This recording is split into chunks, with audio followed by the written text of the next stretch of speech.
back on tutorial 4. So our last lecture, I went through with you to discuss slope of IS affected by M1.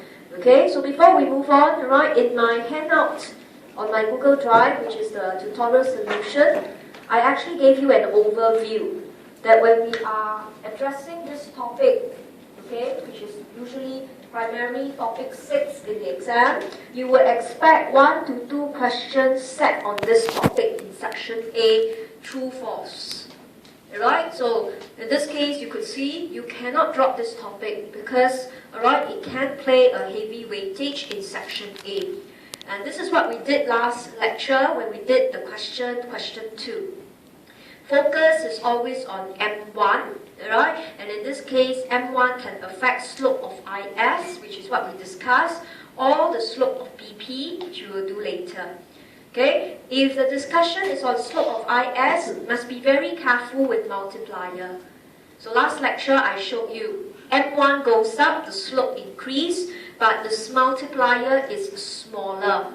Alright? So I highlighted this in my answer, and some of you are a bit puzzled. I said, right, interest rate drop, income increase, consumption go up by C1Y, import M1Y. But you forgot to highlight that, excuse me, import is a leakage from the economy. So although both increases, but AE is smaller. Right? Because import will diminish the increase in AE. So increase in AE is smaller, output is smaller, multiplier is smaller. So a lot of times when students address question 2 in the tutorial, right, they can discuss the slope, but they couldn't effectively discuss multiplier. Right? Some of you even put in the multiplier equation, but the explanation is still very weak. You must be very clear that spending on import is an outflow, right? It limits the size of AE, okay? Today we want to carry on with the discussion, okay? We will skip B and D, I'll come to it later. Now we're going to do the next question. Now there's another area of focus, it is on the BP curve. It's a very simple question. It used to be tested in the earlier days before the syllabus was being revised. So recently, they don't really test anymore, but I included in so that you have a big range of concepts that you will prepare. Okay, so with this, now let's look at question 3. Okay, so I don't want you to copy the answer, but just pay attention to the approach. So question, just like question 2, was clear-cut. It was on the curve itself. So we don't need to do cross-topic. Right? So the question says, if capital mobility is imperfect, meaning to say that F is positive, but imports are independent of income. So we have F positive, but import is only M bar. So we want to, alright, okay, construct the 2 account to get the BP curve. So the question says, therefore, the BP curve is horizontal. So we know when we say BP horizontal, we meant to say slope is 0. So question is not difficult, but we still get students doing the wrong approach. Alright, look at the wrong approach again. So as time goes by, you must reckon why they are not counted as answers.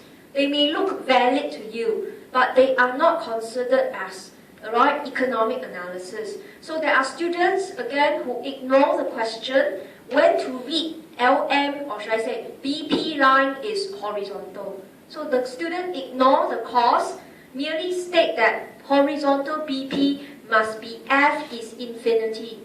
But in the question, F is positive. So they make the statement false. Alright, so in this case, there is no analysis. Student merely ignore the cause and the effect. Just want to say horizontal BP can only occur when F is infinite. And that is wrong. Okay? The second wrong approach is the student quoted the slope of BP as M1 over F. Okay? The student understood the question. The question says M1 is 0. Imports are independent of income. and the student merely substitute M1 into the fraction and say the slope is 0, BP is horizontal. So look at the two answers. They merely focus on the slope M1 over F, which is inappropriate. Alright, whenever we do BP curve, we must use graphical approach. We cannot use mathematical approach. Okay, so I will not take too long, but let's have a quick glance of the answer. Graphical approach simply means draw your axis, pick a point first, y1. Alright, you can do anything to it. Let's say you can let income goes up, interest rate goes up. So in this case, you have point A prime. Okay, income goes up, you have capital inflow. Right? However, your NX here is still 0. So you add the two up, the BP is a surplus due to the capital inflow. So very straightforward. And therefore, to correct the BP, interest rate must go down. So you join A and B, that is your BP curve, proven to be horizontal. So this is the answer which most of you can manage, but you must remember, okay, answer must come from the diagram. You must describe the steps of A to A prime to B, then join A and B. It cannot be from equation that says the slope is M1 over F. So this is very easy, but sorry to disappoint you. I don't think it's going to come out anymore. If it does comes out in your exam, then of course, right, it might be really lady luck on your side, but chances of it occurring is very, very low.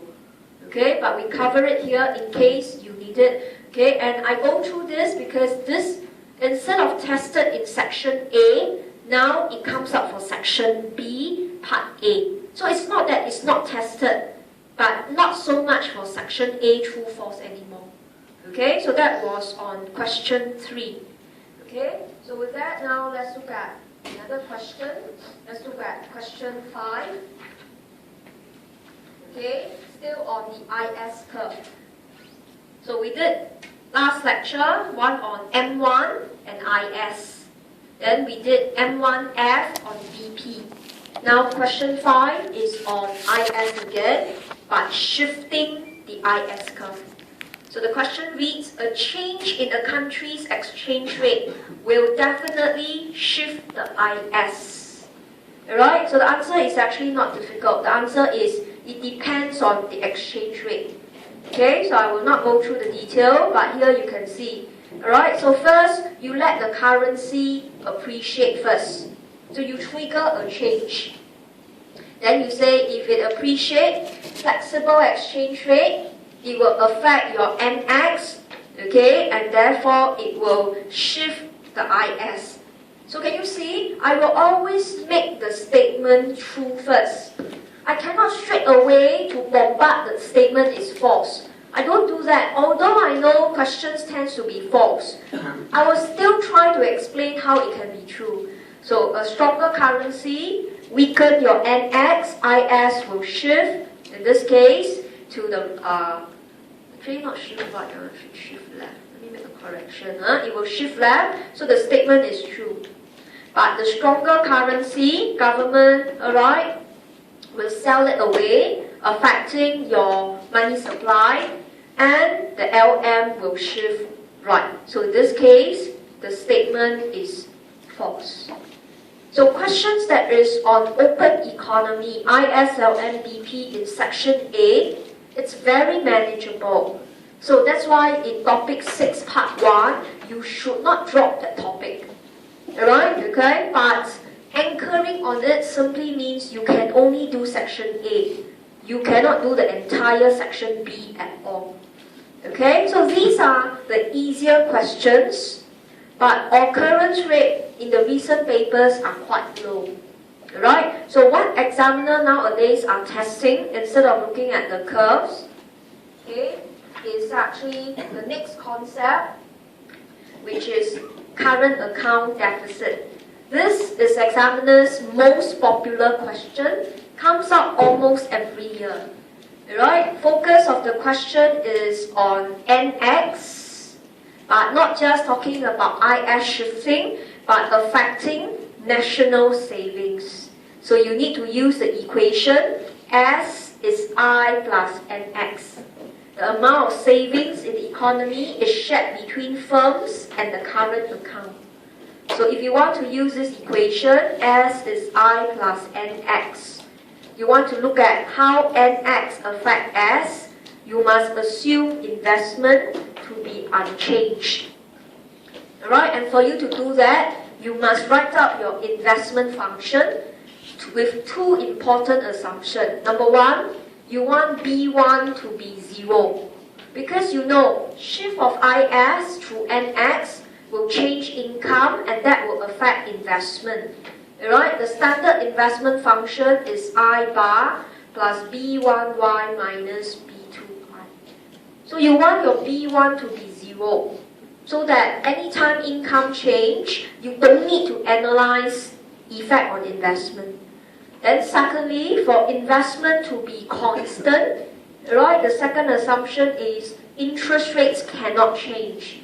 No matter what, interest rate must go back to as per what you started, and that is a horizontal BP.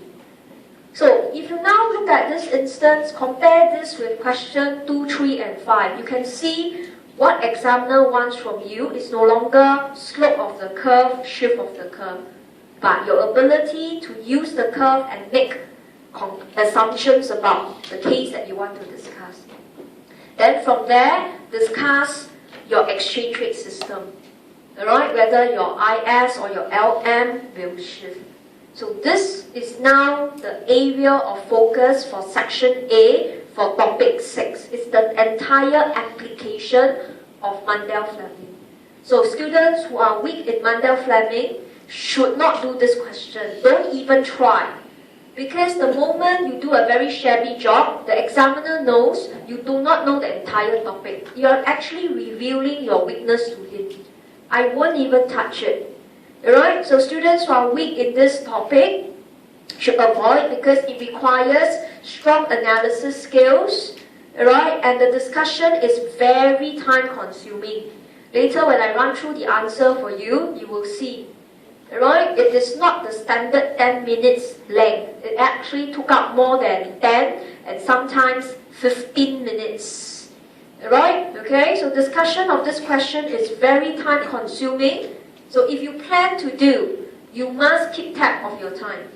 Alright, the maximum you can spend is only 15 minutes. If you are going to take 30 minutes to answer a 5-minute question, you already failed, and you failed very badly. Okay, so we're going to look at this question, which is question 3.